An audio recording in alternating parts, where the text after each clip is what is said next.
Hey there, Psych2Go fans. Welcome back to another Psych2Go video.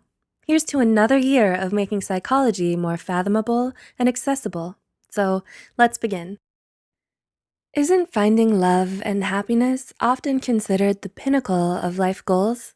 And don't we all hold personal relationships as the key to achieving this goal?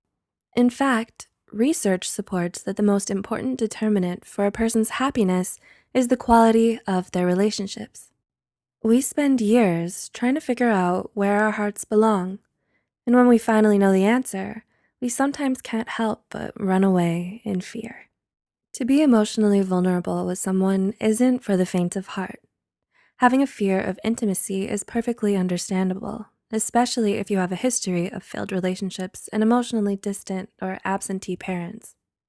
It leads us to pushing away those we love most, often without meaning to. We constantly doubt the stability and security of our relationships. We waste so much time stewing in indecision that we miss our chance to be with them. With that said, here are 7 telltale signs you may be suffering from a fear of intimacy.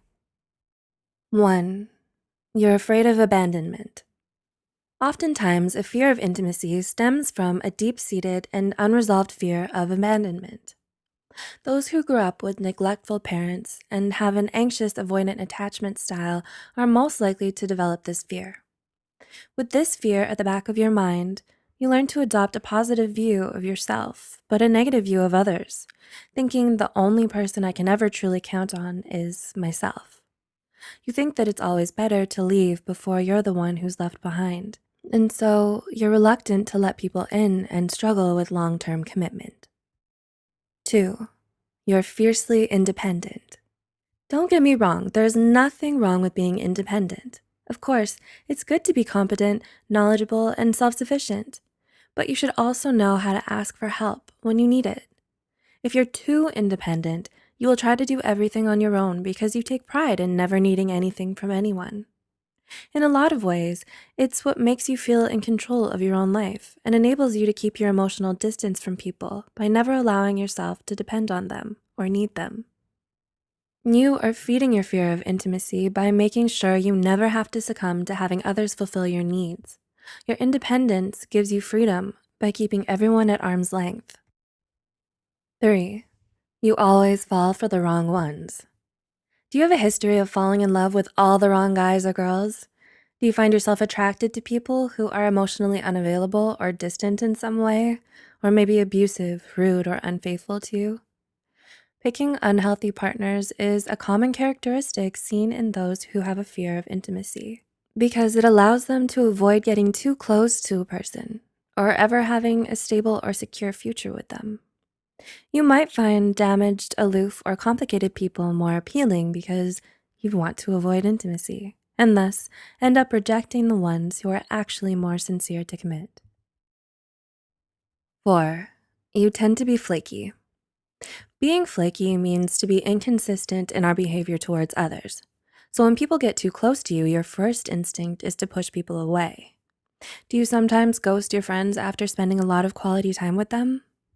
Have you ever opened up to your partner about something deep and personal, but then stopped calling and talking to them for a few days?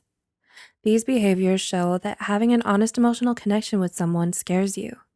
So you try to keep your distance and stop yourself from getting too attached to them. Since they have come too close for your comfort, you run in the opposite direction to nullify any budding connection and to keep yourself from getting hurt. 5. You're a perfectionist. It's normal to want the people you love to think well of you, but you shouldn't try to show them the perfect version of yourself only all the time. If you're a perfectionist, chances are you'll have a hard time letting others see your shortcomings and your flaws. You're afraid you'll be rejected because of them, or maybe you don't even want to admit to yourself that you have them. You tend to intimidate people by always putting up a perfect front, making others reluctant to approach you as they find it hard to match your level. This facade keeps everyone at bay, but it's important that you learn how to be open and vulnerable with the people you care about, and that you trust them enough to let them see your flaws. 6. You're a workaholic. When you're practically married to your job, it barely leaves room in your life for any kind of relationship whatsoever. Maybe you're pouring so much of yourself into your job because you want to deflect your focus away from your personal issues and avoid having to confront them. You use your job and how you're too busy doing it as an excuse for not being able to form or maintain healthy and lasting relationships. People who are afraid of intimacy often throw themselves into their work to avoid having to commit to something serious. So if you're a workaholic, ask yourself if this is the reason why. 7. You sabotage your relationships. It goes without saying, of course, that people who are afraid of intimacy will often sabotage their own relationships. This is why having this kind of fear can be so destructive, because it robs you of the opportunity to have happy, stable, and functional relationships. You may be doing it unknowingly, by failing to communicate well or not expressing your feelings to others, or you might be deliberately doing things you know could hurt or upset the ones you love. In fact, studies show that people who cheat on their partners often do so because they have a fear of intimacy. While it's easy to see why being afraid of intimacy and commitment can keep us from being happy, it's harder to change when we're already so set in our ways. Painful memories, messy breakups, and unhappy early childhood experiences can leave us with a lot of emotional baggage. We'll likely have to work through for years to come, but it doesn't always have to be that way.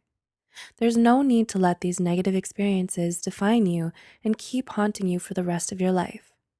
With diligence and support, you have the power to overcome your fear of intimacy and commit to a healthy, emotionally fulfilling relationship.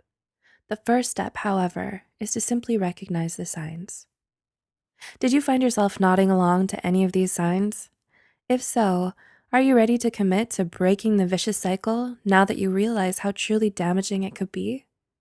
Did these points clarify the reasons for your fear? Do let us know in the comments below, and don't forget to share with those who might benefit from this video. As always, thanks so much for watching.